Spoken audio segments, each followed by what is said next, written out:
wabarakatuh. Halo Sobat Zenpai, kembali lagi di podcast Agil Hima IPAI. Kenalin, saya Muhammad Faza, mahasiswa Ilmu Pendidikan Agama Islam Angkatan 2024. Pada podcast kali ini, kita dibersamai oleh dua narasumber hebat yang tentunya akan berbagi pengalaman serta cerita-cerita menariknya. Nah, pasti teman-teman penasaran semua kan apa aja yang kira-kira bakal dibahas di podcast kali ini. Oke, langsung saja perkenalan. Assalamualaikum Teteh. Waalaikumsalam. Gimana nih kabarnya? Alhamdulillah. Alhamdulillah. Mana Teteh bisa berkenalan dulu? Oke, halo Sobat Zenpai. Kenalin, nama aku Khaila Nur Tahira, mahasiswa IPAI Angkatan 23. Oke, halo, kenalin aku Salma Fatimah, mahasiswa Teknologi Pendidikan Angkatan 2023. Masya Allah, Alhamdulillah kita sudah dibersamai oleh dua mahasiswa hebat, yaitu dari mahasiswa IPAI dan juga mahasiswa Teknologi Pendidikan. Oke, kemarin saya melihat di Instagram UPI Official itu ada postingan yang di dalamnya ada foto teteh-teteh semua nih. Iya. Kira-kira itu teh postingan apa ya Teh? Bisa dijelaskan mungkin Teh? Oke, jadi gini Faza, alhamdulillah kemarin di bulan Juni 2025 kita sebagai tim Menara mendapatkan penghargaan dari PT Kalimantan Prima Persada sebagai juara 2 Best Project Implementation dan juga 3 besar nominasi video project kayak gitu. Dan alhamdulillah itu tuh pada ajang kompetisi yang bernama KPP Mining Youth in Action 2020. Masya Allah, sudah sangat-sangat keren banget ya Teteh. Oke, Teteh mungkin kita ingin tahu lebih lanjut ya mengenai perlombaan yang Teteh ikuti. Itu perlombaannya seperti apa sih Teh? Oke, jadi KPP Mining Youth in Action itu memang diadakan setiap tahun gitu ya. Nah, kita waktu itu ikut di tahun 2024 dan perlombaannya seperti apa? Itu tuh kayak kita mengumpulkan proyek sosial mengenai kesehatan, pendidikan, lingkungan dan juga kewirausahaan itu. Nah, dan itu kita ngumpulin proposal untuk melaksanakan proyek sosial tersebut dan diajangkan gitu dan mendapatkan pendanaan seperti itu. Ya, jadi kurang lebih KPP Youth in Action ini tuh adalah wadah inovasi untuk para mahasiswa dan juga para pendidik untuk menciptakan sebuah sosial project dengan tema yang tadi disampaikan oleh Teh Salma, dan yang mana nantinya tuh akan diseleksi lagi kiranya proposal mana sih yang layak untuk didanai. Jadi ini tuh sifatnya seperti kompetisi yang mendapatkan pendanaan atau dana hibah seperti itu. Mungkin kalau teman-teman mahasiswa yang kenalnya kayak PKM-an, kayak gitu ya, PPK Ormawa, kurang lebih seperti itu. Cuman ini tuh dinaungi oleh lembaga atau perusahaan swasta kayak gitu. Masya Allah, berarti memang sudah ada tahapan-tahapannya Teh. Betul. Dan ini berarti Teteh kemarin jadi juara tingkat nasional ya Teh. Betul, alhamdulillah. Sangat-sangat keren sekali ya Teteh. Oke, tadi saya mendengar ada social project gitu ya Teh. Kira-kira social project apa sih Teh yang Teteh kemarin lakukan sehingga menjadi juara 2 tingkat nasional?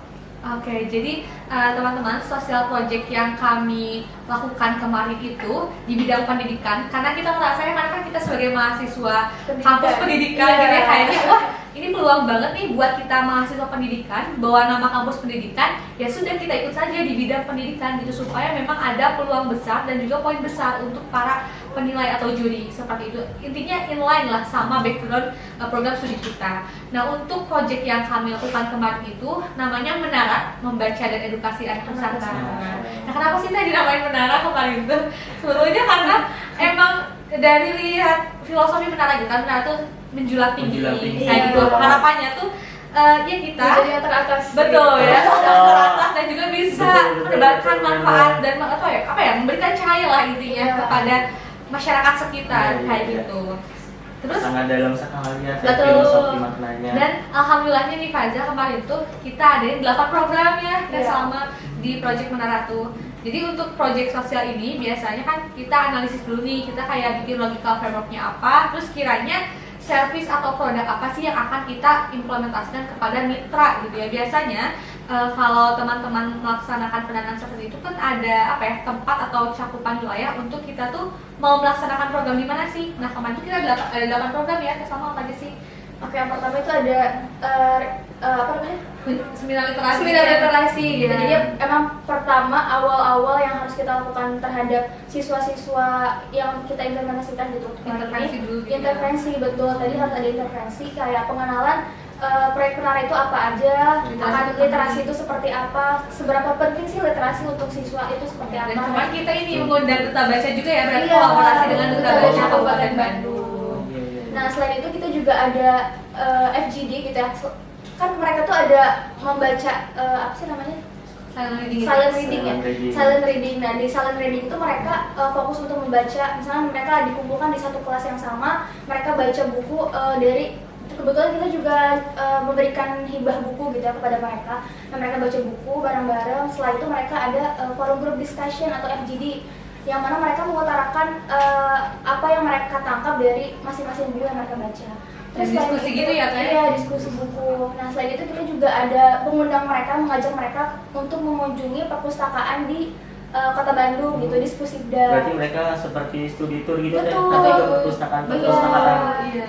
Dan miris, maksudnya sedihnya gitu ya, mereka juga bilang karena mereka tuh belum pernah mengunjungi perpustakaan. Jadi first time-nya Itu mereka. first time mereka ke perpustakaan. Iya. Jadi kita merasa kayak, oh alhamdulillah ternyata tepat sasaran gitu. Iya, dan that's why kita pun memilih mitra sekolah kita gitu. Iya. Dan teman-teman, kita tuh mitranya SMP Pasundan 12 Bandung, dan bukan hanya sekadar memilih oh kayaknya ini SMP-nya dekat dengan kampus kita nih, enggak ya, enggak seperti itu, tapi kita melakukan riset terlebih dahulu ke beberapa sekolah. ya ke beberapa sekolah, dan kita memutuskan di SMP Pasundan 12 Bandung karena memang di sana yang pertama tadi ya tidak adanya perpustakaan di sana, dan juga rapot pendidikan literasi mereka tuh turun dari tahun sebelumnya, dan juga memang kita melihat adanya potensi dan peluang di siswa-siswa SMP Pasundan 12 Bandung. Jadi ya kenapa kita tidak coba saja gitu ya kepada mitra kayak gitu. Di SMP tersebut ya, Teh. Betul. Iya, jadi memang kan kalau dalam proyek sosial kan kita harus benar-benar tepat sasaran gitu ya, jangan Iya, sampai betul. kita salah memberikan. Iya, jadi bantuan. kayak salah satu tolak ukur keberhasilan dari adanya social project ini tuh di mana mitra itu merasa terbantu oleh kita, di mana kita bisa bermanfaat untuk mitra, dan bagaimana indikator yang sudah kita tetapkan itu ya tercapai semuanya kayak gitu di mitra. Kira-kira tadi kan berarti kurang lebih tadi ada 8 proyek ya, Teh? Iya. Atau 8 tahapan gitu ya, Teh, kegiatan di sekolah tersebut. Kira-kira selama Teteh melaksanakan kegiatan tersebut, apa tadi kegiatan proyek itu kira-kira Teteh menghadapi tantangan atau hambatan nggak sih ketika melaksanakan proyek tersebut? Pasti dong, pasti. Iya. Iya. Apalagi tadi saya dengar juga apa tingkat literasi di sekolah tersebut turun Iya, apa, iya, dari betul. tahun ke tahun gitu. Apa aja sih kira-kira Teh tantangannya? Oke, kalau untuk tantangan sih pertama dari internal tim dulu mungkin ya. Kalau dari tim internal sendiri tantangan itu dari pembagian waktu, karena jujur 4 bulan itu tidak lama ya teman-teman. Karena ini kalau proyek sosial itu biasanya nggak cuma 1 kali 2 kali pelaksananya, tapi memang 4 bulan dan kita bagaimana mengelola uang yang sudah dihibahkan dan terimplementasi programnya. Untuk dari internal sendiri itu bagi waktu pasti, karena pada saat itu kita lagi kuliah juga dari bulan Januari sampai dengan bulan April, dan kita beda program studi kan, jadi kita cara menyamakan waktunya Waktu untuk yang melaksanakan kosong. program, iya betul, lumayan riskan kayak gitu ya. Kadang kalau misalnya kita ada kelas sama nggak ada kelas berarti sama gitu yang bisa handle beberapa program. Kalau misalnya sama ada kelas dan aku nggak ada kelas berarti kita yang handle duluan kayak gitu. Itu bagian di tim. Dan kita juga ada volunteernya juga kan. Oh iya, Itu benar. Makin luas lagi gitu Iya, juga betul. prodinya. Berarti yang tim yang terjun di lapangan tuh bukan cuma Teteh Iya. doang, tapi Teteh juga open untuk volunteer ya, Teh? Betul. Iya, betul. Jadi alhamdulillah ya kemarin tuh Universitas Pendidikan Indonesia tuh berarti kalau misalnya kita bisa lihat kolaborasi dari beberapa program studi ya. Kemarin tuh ada 8 volunteer yang bergabung di Project Menara. 6 volunteer itu ada dari program studi arsitektur, ada dari program studi teknik elektro, program studi teknologi pendidikan, matematika, terus ada juga dari program studi tadi apa ya? Udah kayak gitu ya, benar kayak gitu. Pokoknya kurang lebih komposisinya di program studi tersebut kayak gitu.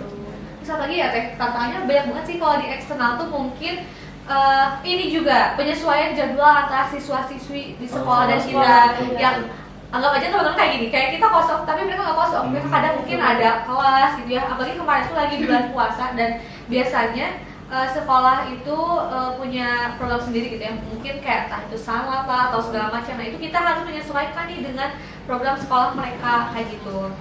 Terus kalau ngomongin tadi literasinya agak susah gitu, itu emang betul ya, di setiap siswa tuh emang ada aja yang susah gitu, apalagi untuk bisa menimbulkan atau menumbuhkan minat baca di siswa itu nggak gampang gitu dan nggak sebentar, perlu tahapan yang berkelanjutan kayak gitu. Dan ya kita mencoba dengan tidak melakukan satu kali program yang sama gitu, tapi berulang kali supaya terlihat dan bisa kita lihat oh ternyata perbedaannya di sini nih bisa naik signifikannya berapa persen kira-kira kayak gitu. Dan tantangan lain, dan ini kita juga dibantu oleh OSIS, jadi kita tuh bekerja sama dengan OSIS di sekolah mereka. Pastinya kalau misalnya kita berempat atau bersepuluh doang itu susah juga kan, karena kita juga nggak terlalu dekat sama anak-anaknya gitu kan, maksudnya belum masih awal-awal gitu, makanya kita juga minta bantuan ke OSIS.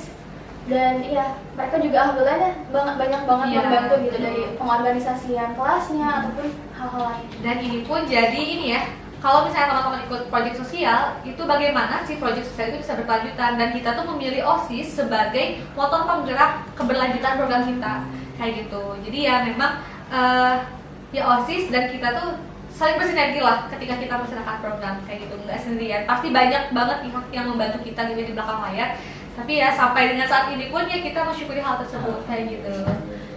Tadi terkait implementasi, tadi kan Teteh juga merasa kesusahan ya antara menyamakan waktu dari Teteh maupun dari mereka siswanya. Itu kira-kira dari siswanya mereka, itu ketika Teteh implementasi, itu apakah semua siswa ikut yang di sana atau mungkin hanya beberapa kelas? Oke, kalau ya kita tuh fokusnya dari kelas 7 dan 8 dulu ya, karena kalau kelas 9 kan mungkin mereka akan fokus buat ujian nasional ataupun ujian-ujian lain gitu. Jadi kita memang di sini fokusnya ke kelas 7 dan 8, tapi tidak menutup kemungkinan kita ternyata saat implementasi banyak juga loh kelas-kelas 9 yang kira-kira nggak bakal ikutan gitu. Berarti karena para siswa kelas 9 ini mereka tertarik. Iya, dan jadi kadang juga campur ya, kelas 7, 8, 9 gitu semuanya ikut.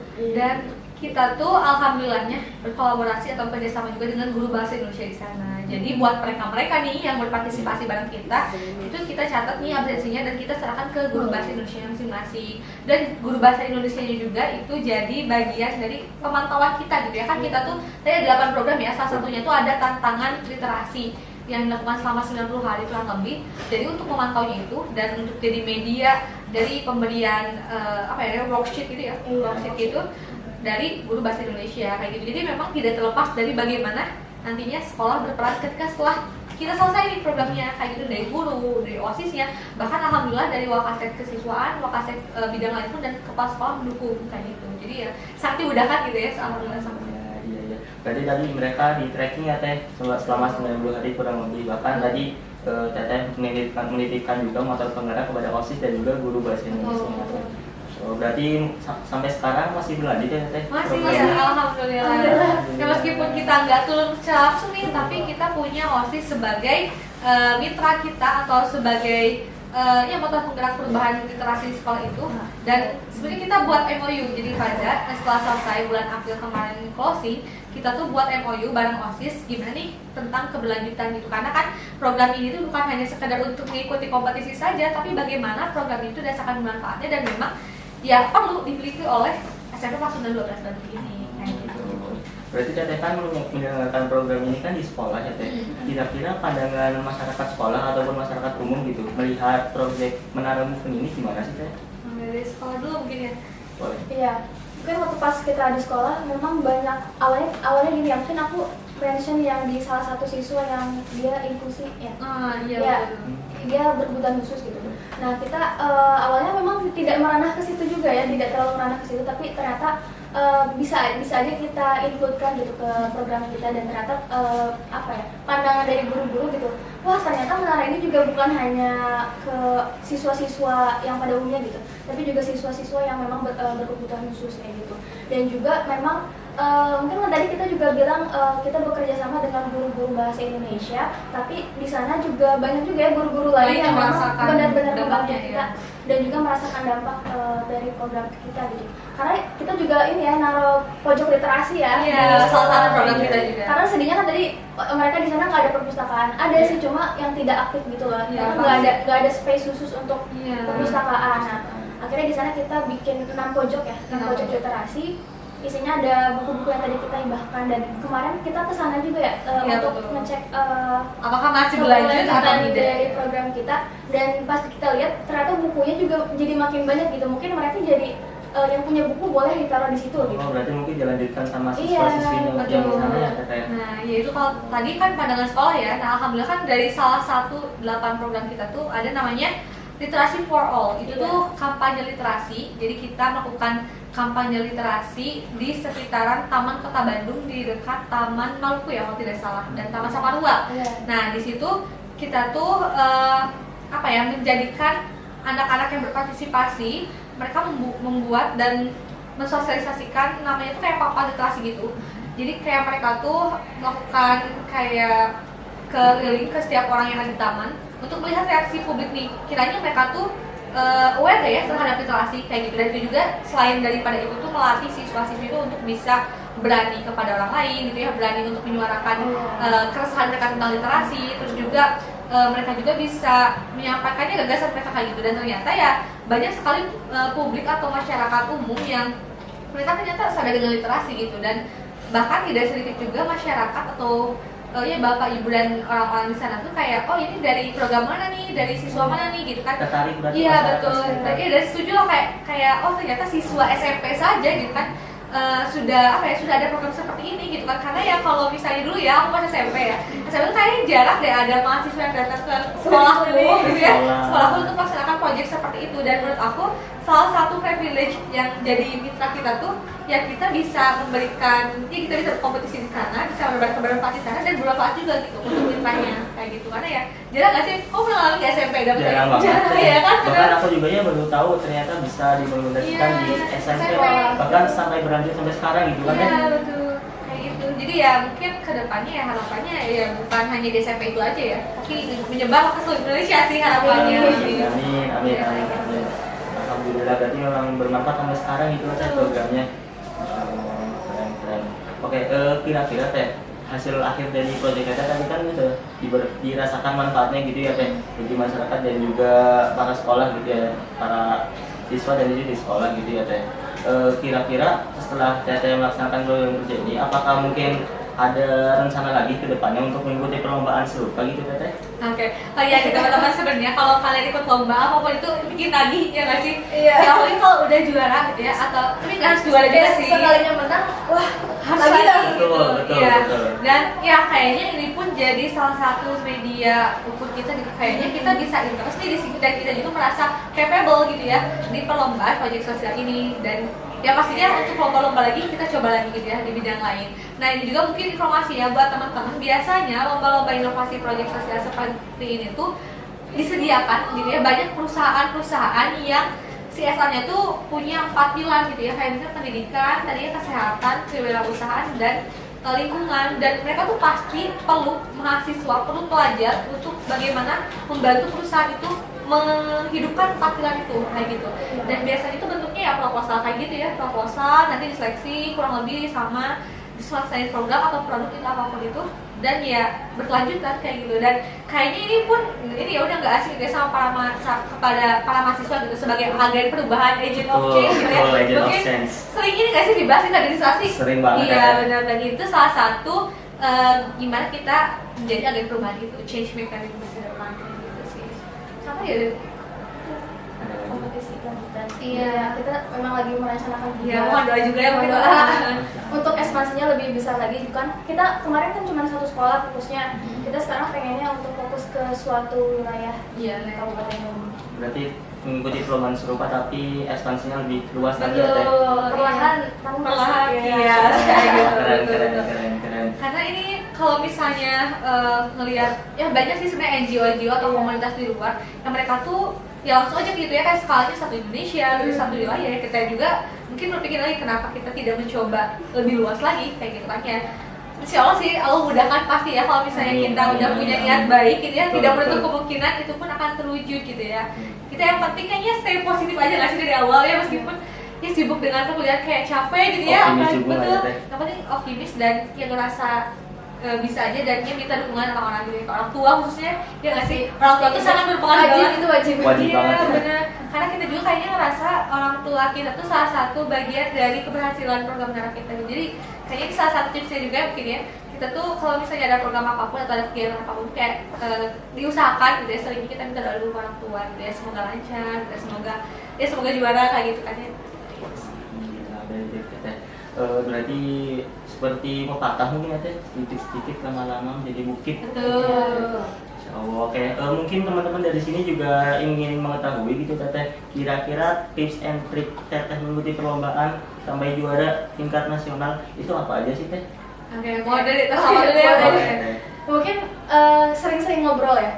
Iya. Bukan hanya ngobrol ke dosen, ke teman, tapi mungkin ke masyarakat, ke UMKM kayak gitu. Jadi kayak kita bisa lebih Peka dan tahu gitu ya. secara butuh langsung apa. ya butuh apa. Jadi kayak itu jadi salah satu cara untuk need analysis gitu. Jadi kita sebelum membuat suatu proyek yang besar, kita juga harus tahu kan kebutuhan dasarnya itu apa sih sebenarnya. Jangan sampai kita udah merancang besar tapi ternyata tidak sesuai dengan kebutuhan Masalah yang ada gitu. Iya, dan biasanya ini cari dulu masalah, bukan cari dulu solusi. Iya. Kayak gitu. Jadi kalau sebenarnya solusi itu banyak nggak sih? Kadang kita udah mikirin solusinya apa, kita mau bikin ini tapi sebenarnya tujuannya buat apa sih? Jadi malah Solusi bikin nggak masalah, sih, gitu. bukan bikin Iya. solusi gitu. Iya betul, karena ya salah satunya ini kalau ini tuh khusus ini ya buat lomba proyek sosial. Jadi Iya. kalau misalnya teman-teman mau ikut lomba, kalau mau ikut tipsnya ya sesuai dengan lombanya. Tapi ini khusus dengan lomba ide sosial proyek kayak gini, ya itu harus cari dulu masalahnya. Sama ya mungkin teman-teman juga kalau ngajarin artikel kan pasti carinya masalah dulu. Betul, Ya nggak sih, dicari masalah masalah baru dulu. solusinya kayak gitu. Dan ngobrol tuh bener ngebantu sih. Aku setuju banget karena kalau ngobrol tuh biasanya aku tuh ngobrol ini sama Ojo, terus Iya, sama Ojo, terus sama dagang, KM, terus sama sama guru, dosen juga nih kan kebetulan teman kamu punya pembimbing akademik. Ya manfaatin gitu ya, manfaatin dalam artian ajak diskusi kayak gitu karena biasanya mereka juga punya ya ide-ide gitu kayak iya mengarahkan kita gitu. Pengen itu gimana sih gitu. Nah itu mungkin ya kalau yang pertama tuh sering ngobrol. Terus yang kedua menurut aku riset dulu latar belakang penyelenggara lombanya kayak gitu. Kalau misalnya kayak tadi aku tuh kan dari perusahaan swasta kayak gitu. Oh berarti si perusahaan itu menginginkan kayak gini gitu. Jadi pun dengan lomba apapun berarti kalian juga harus lihat dulu nih penyelenggaranya tuh pengen juga kayak gini karena dari si lomba itu kita harus menyesuaikan dengan visi misi penyelenggara lomba kayak gitu, atau visi misi perusahaan. Jadi kalau misalnya kita kayak udah sesuai bisa berpotensi atau peluang besar untuk lulus kayak gitu. Berarti memang sebelum kita lomba kita lebih baik Iya. lihat dulu ya Teh, siapa Iya. penyelenggaranya, Betul. tujuannya apa gitu ya. Ya supaya apa ya tertarik gitu ya catching sama ide-ide kita.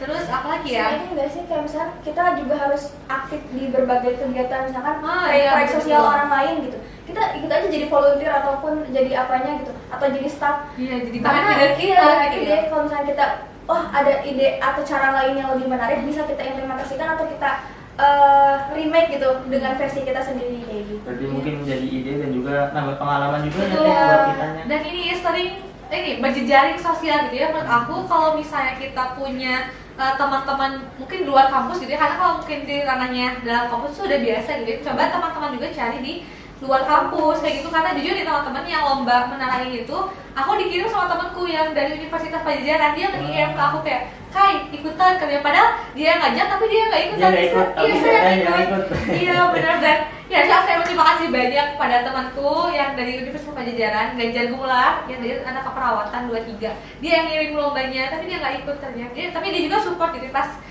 kita tahu juara katanya kongres ya nggak ada kenapa ya waktu itu aku nggak ikut gitu kan padahal itu cuman iseng dong gitu kayak ikut kayak gitu kan jadi sosial. Terus apa lagi ada sama ini kayaknya jangan nunggu ada lomba deh, kita harus bikin ide sebelum ada lomba. betul. Iya nggak sih? Betul, betul. Kalau Kita misalnya harus ada ketertarikan awal kita tuh terinterest di mana di bidang apa dan pengen banget nih implementasi ini gitu. Nah Hmm. pas udah nemu lomba baru kita ini bisa nih kita masukin ide kita di sini gitu. Jadi Berarti kita nggak langsung dadakan. dari seawal mungkin iya, ya, sebelum- iya. jadi jangan nunggu ada lomba ya. Nunggu kalau misalnya kamu nih kayak tiba-tiba ini bunga kayaknya supaya wangi, aku nyiptain bunga kayak gimana ya supaya tahan lama gitu ya wanginya. Oh kayaknya aku harus bikin bunga yang sifatnya tuh buatan tapi harus tahan lama wanginya. Ya kamu harus bikin kayak rancang kayak gini. Itu kan bagian dari ide juga gitu. Jadi nanti ketika ada lomba lagi nih misalnya lomba bisnis plan atau apapun itu, kayaknya nih bunga tahan wangi ini kayaknya bisa berpeluang menang, peluang karena ya itu gitu apa ya impactnya banyak gitu kan dengan adanya bunga yang wangi itu jadi kita ngerasa kayak nyaman di sini kayak gitu hal-hal kecil deh kayak misalnya kita lagi keluar kayak misalnya ini nih keramik kalau misalnya licin gimana ya kalau misalnya bikin keramik yang friendly buat anak nah kayak gitu sih kayak hal-hal hal-hal kecil kayak gitu bisa ditulis di buku catatan kita masing-masing kayak gitu. Sebagai persiapan kita untuk ke depan. Betul, kalau misalnya mau ikut lomba ide project kayak gitu, banyak nulis sih, nulis baca. Iya itu gila sih, literasi ya, that's point, yes. Jadi That's the point. Iya karena kalau misalnya kita udah sering baca, pasti kita kepikiran banyak kayak, ini kayak gini deh, itu pasti dilihat dari apa yang kita baca gitu, dan nantinya kita tuangkan dalam menulis kayak gitu. Dan kalau untuk tips dari lomba maksimalin dari berkas ini ya, dari awal pendaftaran, dari implementasi, dan juga gimana caranya kita tuh bisa berjejaring dengan penyelenggara lombanya juga gitu ya. Karena kalau misalnya kita udah clear aja gitu ya sebagai peserta lomba gitu, dan udah sampai situ aja, itu sangat disayangkan gitu ya. Apalagi kalau misalnya berpeluang untuk berkelanjutan, jadi minta proposal lagi gitu ya, mungkin itu sangat memungkinkan kayak gitu sih. Terus mereka juga pasti bakal ambil yang paling berbeda dari keunikan. Itu apa? Jadi kayak kalau misalkan ini kan pasti ini beda nih dari yang lain. Misalkan kita literasi nih, tapi orang juga banyak kan punya ide literasi pastinya, tapi kita mungkin punya keunikan sendiri. Apa itu? Nah, itu jadi poin plus mereka. Iya, sebenarnya kan teman-teman juga tahu ya kalau komunitas literasi di Bandung kota itu sebenarnya banyak banget. Tapi apa sih yang menjadikan menara ini tuh bisa lolos, dan apa sih uniknya menara? Jadi kan itu kita gali lagi, bahkan kalau teman-teman nih misalnya mau menang ataupun kalah, nanti ketika lomba tuh usahakan kontak pentingnya, boleh nggak sih kita minta feedback dari proposal yang udah kita submit, itu jadi bahan pembelajaran ya ke depannya kayak gitu sih. Oh, banyak banget ya tips and tricks. Banyak banget teman-teman ya kalau saya masih ada list. Iya kayak gitu. Dan ini sih kayaknya ini deh dimaksimalin di jalur langit juga nggak sih? Iya pasti lagi. Setelah kita bertarung di jalur darat. Iya jalur langit. Betul. Iya kayak gitu, karena ya kayaknya meskipun kita sudah merencanakan sebaik mungkin, kita jangan sampai lupa kalau Allah tuh punya rencana yang lebih baik gitu daripada kita. Kayak gitu sih. Ya mungkin kayak gitu. Keren banget. Oke, teteh mungkin closing statement gitu ya, ada pesan mungkin buat para penonton sekalian agar mereka dan kita semua mungkin tetap ikut semangat mengikuti perlombaan maupun proyek-proyek sosial hingga akhirnya memenangkan juara. Mungkin ada teh buat pesan-pesan kita semua. Ya boleh aku dulu yang mungkin ada sama. Oke, buat teman-teman yang lagi nonton, karena teman-teman lagi sebagai ini ya privilege mahasiswa, tolong manfaatkan privilege itu sebaik mungkin kayak gitu, karena menurut aku sebagai mahasiswa itu banyak banget kesempatan yang terbuka lebar untuk kita, dan jangan takut untuk berani mencoba kayak gitu. Takutkan apa yang teman-teman takutkan kayak gitu. Dan juga kalau misalnya teman-teman ngerasa kayak berjalan sendirian atau ngerasa apa-apa sendirian susah, itu coba cari coach atau coba cari mentor, yang mana coach atau mentor itu akan membantu, akan meng-guide teman-teman kiranya semester 1 sampai dengan 8 tuh mau ngapain aja kayak gitu. Karena menurut aku salah satu kenapa aku bisa bagus atau lolos di proyek sosial ini tuh karena kita memaksimalkan sebagai mahasiswa, ya nggak sih? Dan juga ini deh, berjejaring sama siapapun gitu teman-teman. Jangan ngerasa kayak ya udah gitu ya, circle kita tuh bakal menentukan siapa kita gitu. Circle kita juga akan menentukan apa saja kesempatan yang terbuka di masa depan. Jadi buat teman-teman berjejaring dan juga maksimalkan privilege teman-teman sebagai mahasiswa. Kalau kita sama gimana? Oke, mungkin kalau dari aku, kadang kalau mikir mau ikut lomba suka mikir kayaknya aku nggak bisa di sini karena nggak punya skill atau nggak punya pengalaman yang banyak gitu. Tapi ya tadi kata kalian juga sama, coba dulu aja, karena kita juga sebenarnya belum pernah bikin ide proyek sosial gitu kan, tapi ternyata bisa aja gitu karena kita coba. Dan ketika kita udah coba, pastinya kita juga masih merasa kurang gitu terhadap suatu hal. Nah itulah waktu kita yang tepat gitu untuk bisa menutupi kekurangan tersebut dengan saling support, saling belajar lagi gitu. Kita punya mungkin bisa bikin program bareng-bareng setim, yang kan kita di sini ada program baca ya, baca jurnal kayak gitu. Itu juga jadi salah satu kunci ya buat memaksimalkan tim. Iya, dan yang penting mau dulu ya teman-teman, mau dan ya dulu teman-teman, kayak kalau misalnya sebelum ada niat dan mau gimana mau ikut lombanya kayak gitu kan. Dan tadi ya ngomongin yang saya nggak bisa kan, itu teman-teman namanya keterampilan ya, bisa dilatih gitu ya, meskipun kayak gimana ya bikin proposal gampang ya, atau gimana ya cara riset masalah, itu bisa dilatih gitu dalam seiring berjalannya waktu gitu. Jadi sikap ketidaktahuan, sikap kemampuan itu bisa dilatih gitu. Jadi itu bukan satu alasan yang besar untuk tidak ikut lomba kayak gitu.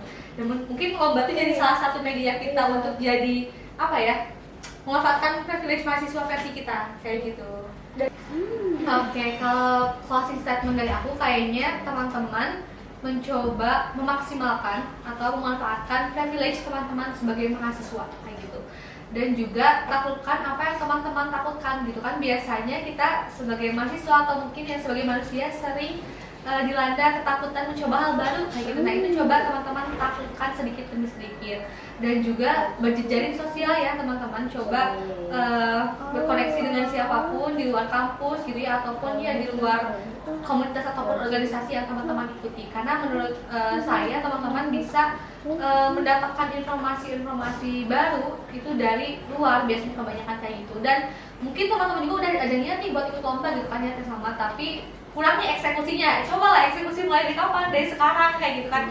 Kalau nggak sekarang kapan lagi kayak gitu. Kalau misalnya teman-teman sering terdistract di sosial medianya, teman-teman bisa sediakan satu sosial media khusus buat lomba kayak gitu. Jadi kalau misalnya teman-teman udah udah terlanjur scrolling banyak banget gitu kan, coba move ke satu sosial media yang lainnya. Jadi kalau misalnya melihat satu sosial media yang khusus, jadi kayak oh iya nih kayak beda kecanduannya kayak kecanduan lomba kayak gitu deh, kayak gitu sih.